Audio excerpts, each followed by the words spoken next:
Premier Brad Wall has taken exception with Mr. Mulcair's Dutch disease position and isn't pleased with what the federal NDP leader had to say to his Washington audience. And the Premier joins us on the Roy Green Show on the Chorus Radio Network. Premier Wall, good to talk to you. Roy, good to be back on the show.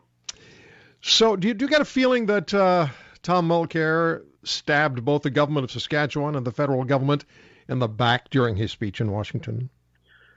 Well, it's easy to feel unloved, I think, based on the Dutch disease comment and then what we've seen here. Roy, it's interesting. I think the fact that Saskatchewan is supportive and we as a government have tried to be supportive of Keystone is a pretty good indication of why it might be in the national interest, because there won't be any Saskatchewan oil in this pipeline. We don't have any oil sands yet producing in terms of a commercial context. We might one day. We have the potential for it, but not yet today. Still, it means a lot to us because that pipeline can help close the differential in terms of the price we're getting for the oil. And remembering the oil belongs to Saskatchewan people or Alberta people, Canadians in the respective provinces. Right now, they're selling it to the United States at a discount. In our case, about 19%. In Alberta, the discount's much higher because bitumen's that much heavier. The Keystone can have a salutary impact on the differential to the tune of about $300 million for our treasury alone, $2.5 billion to our industry. And if you take a look at these numbers across the country, they get big, and they get big in a hurry. This is an important project to a country that is an aspirant to being an energy power, as we should be. We are an emerging energy power. So, that's why we have stepped up tried to step up and making the case for Keystone. And also that's why what Mr. Mulcair did in the many different positions he took on the issue is particularly unhelpful. It's interesting you say that he took many different positions, and you're absolutely correct, of course. On Keystone, he urged the U.S. to kill the pipeline project, or at least adopt the New York Times editorial position, which is the same thing, even though it would create jobs for Canadians and support the Canadian energy sector. Kill it because it's not good for the environment. He told Americans the federal NDP is poised to win support for major oil sands infrastructure projects, but spoke against Keystone and the Northern Gateway pipeline. And he argued he would raise taxes not on the people, but on big business, which hires taxpayers, and which would probably cut workforces if taxes were significantly increased. Then he talked about Keystone creating 40,000 jobs in America, which would have to be attractive to Americans, while American critics of Keystone said it would result in not much increased employment at all. Premier, I have no idea sometimes what it is Mr. Mulcair is talking about.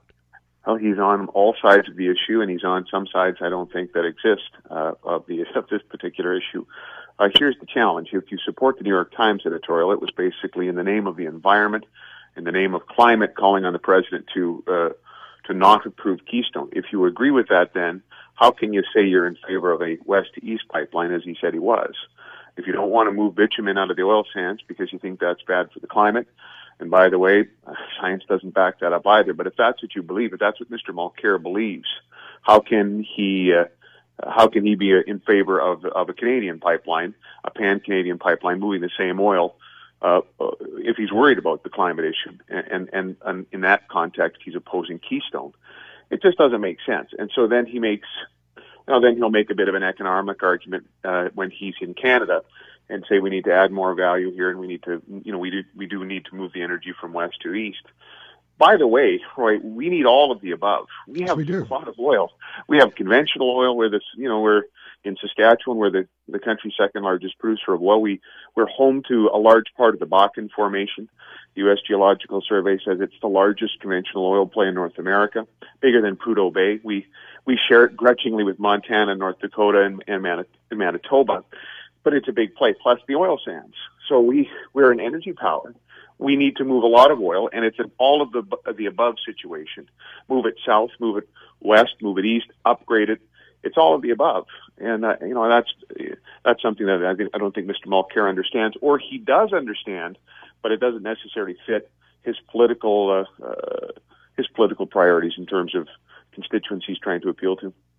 Well, the political priorities issue is also interesting because he lost favor, he being Tom Mulcair, with provincial NDP leaders, including in Saskatchewan, where you called out that party's leader to take a stand on Mulcair.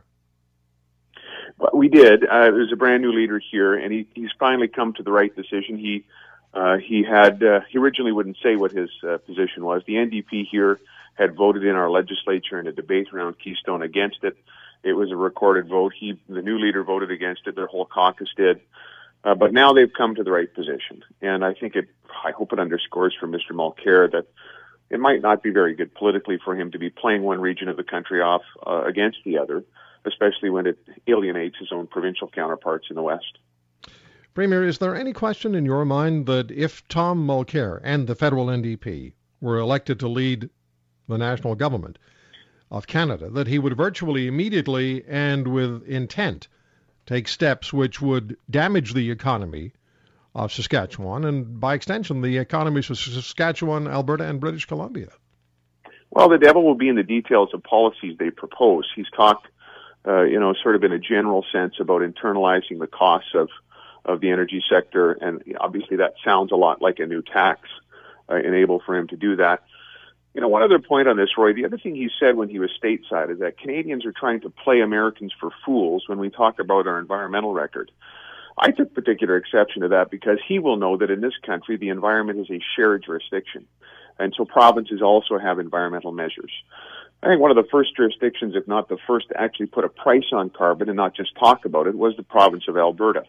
They have greenhouse gas legislation. So do we. We have the world's largest clean coal project that we're investing in. On a per capita basis, Saskatchewan, I think, is leading in this regard. We have, as a country, more aggressive coal fire regulations than they do in the U.S. Oil and gas regulations are coming. We have targets the same as the U.S. So it was a great disservice for Mr. Mulcair to go down there and basically throw Canada under the bus in terms of our environmental record. It's imperfect. We need to do better, but frankly, it stacks up well to the Americans.